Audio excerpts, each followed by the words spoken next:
Praise the lord. ఈరోజు దేవుని వాగ్దానము, ఆయన ప్రతివానికి వాని వాని క్రియల చొప్పున ప్రతిఫలం ఇచ్చును. సత్క్రియను ఓపికగా చేయుచు మహిమను ఘనతను అక్షయతను వెతుకువారికి నిత్య జీవమునిచ్చును. రోమియోలకు రాసిన పత్రిక 2వ అధ్యాయము 6వ వచనము 7వ వచనము. సహోదరి సహోదరులారా, అపోస్తలుడైన పౌలు రోమీలకు వ్రాస్తూ ఈ మాట పలుకుతున్నాడు.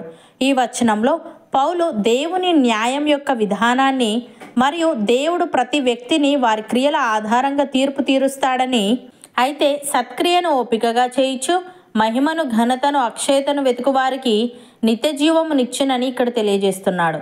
అనగా పౌలు క్రియల ద్వారా నిత్య జీవం లభిస్తుందని బోధిస్తున్నాడా? అస్సలు కాదు.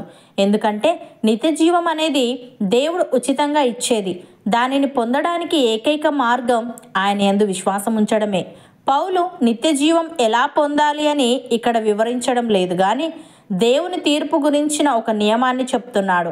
మనుషులంతా చేతులారా చేసిన వాటికి దేవుడు తీర్పు తీరుస్తాడు. క్రీస్తులో నమ్మకం ఉంచామని చెప్తూ పైవచనంలో ఉన్న ప్రకారం చేయని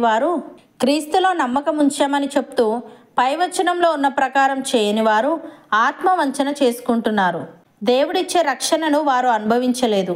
పౌలు నిత్య జీవం ఎలా పొందాలి అని ఇక్కడ వివరించడం లేదు, కానీ దేవుని తీర్పు గురించిన ఒక నియమాన్ని చెప్తున్నాడు. మనుషులంతా చేతులారా చేసిన వాటికి దేవుడు తీర్పు తీరుస్తాడు. క్రీస్తులో నమ్మకం ఉంచామని చెప్తూ పైవచనంలో ఉన్న ప్రకారం చేయని వారు ఆత్మవంచన చేసుకుంటున్నారు. దేవుడిచ్చే రక్షణను వారు అనుభవించడం లేదు. రక్షణ పొందిన వారు సత్క్రియలు చేస్తూ దేవుడిచ్చే మహిమ ఘనతలను అక్షయ స్థితిని వెతుకుతారు. దేవుడు అలాంటి వారిని తనతో నిత్య జీవం అనే అనుభవంలోకి తీసుకువస్తాడు. భక్తుడు ఈ విధంగా అంటున్నాడు: మన ప్రభువకు యేసుక్రీస్తు తండ్రి అయిన దేవుడు స్తుతింపబడునుగాక. మృతులలో నుండి యేసుక్రీస్తు తిరిగి లేచుట వలన జీవముతో కూడిన నిరీక్షణ మనకు కలుగునట్లు, అనగా అక్షయమైనదియు నిర్మలమైనదియు వాడబారనిదియునైన స్వాస్థ్యము మనకు కలుగునట్లు ఆయన తన విశేష కనికరము చొప్పున మనలను మరలా జన్మింపజేసెను. కడవరి కాలమందు బయలుపరచబడుటకు సిద్ధముగానున్న రక్షణ మీకు కలుగునట్లు విశ్వాసము ద్వారా దేవుని శక్తి చేత కాపాడబడి మీ కొరకు ఆ స్వాస్థ్యము పరలోకమందు భద్రపరచబడి ఉన్నది. ఇందువలన మీరు మిక్కిలి ఆనందించుచున్నారు గాని అవసరమును బట్టి నానా విధములైన శోధనల చేత ప్రస్తుతమున కొంచెము కాలము మీకు దుఃఖము కలుగుచున్నది. నశించిపోవు సువర్ణము అగ్ని పరీక్ష వలన శుద్ధపరచబడుచున్నది కదా. దానికంటే అమూల్యమైన మీ విశ్వాసము ఈ శోధనల చేత పరీక్షకు నిలిచినదై యేసుక్రీస్తు ప్రత్యక్షమైనప్పుడు మీకు మెప్పును మహిమయు ఘనతయు కలుగుటకు కారణమగును అని. ప్రియులారా, మోసపోకుడి. దేవుడు వెక్కిరింపబడడు. మనుష్యుడు ఏమి విత్తునో ఆ పంటనే కోయును. ఎలాగనగా తన శరీరేచ్ఛలను బట్టి విత్తువాడు తన శరీరము నుండి క్షేమను పంట కోయును. ఆత్మను బట్టి విత్తువాడు ఆత్మ నుండి నిత్య జీవమును పంట కోయును. మనము మేలు చేయుట యందు విసుకకయుందము, మనము అలయక మేలు చేసితిమేని తగిన కాలమందు పంట కోతుము. అపోస్తలుడైన పౌలు హెబ్రీలకు వ్రాస్తూ ఈ విధంగా అంటున్నాడు: ప్రియులారా, మేము ఇలాగ చెప్పుచున్నను, మీరింతకంటే మంచిదియు రక్షణకరమైనదియునైన స్థితిలోనే ఉన్నారని రూఢిగా నమ్ముచున్నాము. మీరు చేసిన కార్యమును మీరు పరిశుద్ధులకు ఉపచారము చేసి ఇంకను ఉపచారము చేయుచుండుట చేత తన నామమును బట్టి చూపిన ప్రేమను మరచుటకు దేవుడు అన్యాయస్తుడు కాడు.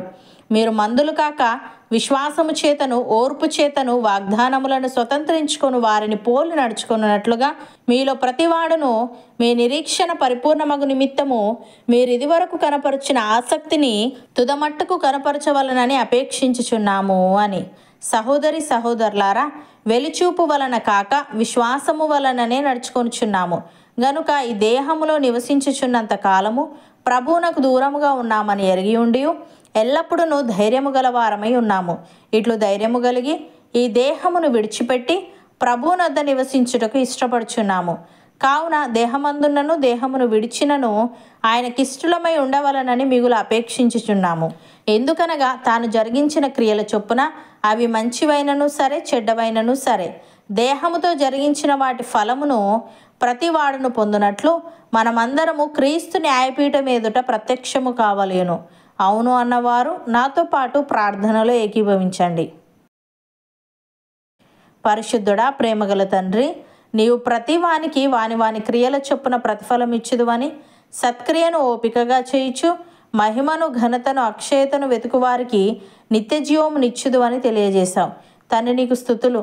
దేవా, మేము నీ యందు విశ్వాసముంచి మేలు చేయటి యందు విసుకక అలేగ మేలు చేయిచు తగిన కాలమందు పంట కోసే వారంగా ఉండుటకు సహాయము దయచేయమని, మేము జరిగించిన క్రియల చొప్పున అవి మంచివైనను సరే చెడ్డవైనను సరే దేహముతో జరిగించిన వాటి ఫలమును ప్రతివాడును పొందునట్లు మేమందరమును నీ న్యాయపీఠం ఎదుట ప్రత్యక్షము కావలేను గనుక మేము మందులము కాక విశ్వాసము చేతను ఓర్పు చేతను వాగ్దానములను స్వతంత్రించుకొని వారిని పోలి నడుచుకున్నట్లుగా మాలో ప్రతి వాడును మా నిరీక్షణ పరిపూర్ణమగు నిమిత్తము మేము ఇదివరకు కనపరిచిన ఆసక్తిని తుదమట్టుకు కనపరిచే వారంగా ఉండుటకు కృపచూపమని, దేహమందున్నను దేహమును విడిచినను నీకు ఇష్టలుగా ఉండే భాగ్యం మాలో ప్రతి ఒక్కరికి నీవే అనుగ్రహించమని యేసుక్రీస్తు నామమున ప్రార్థిస్తున్నాము తండ్రి.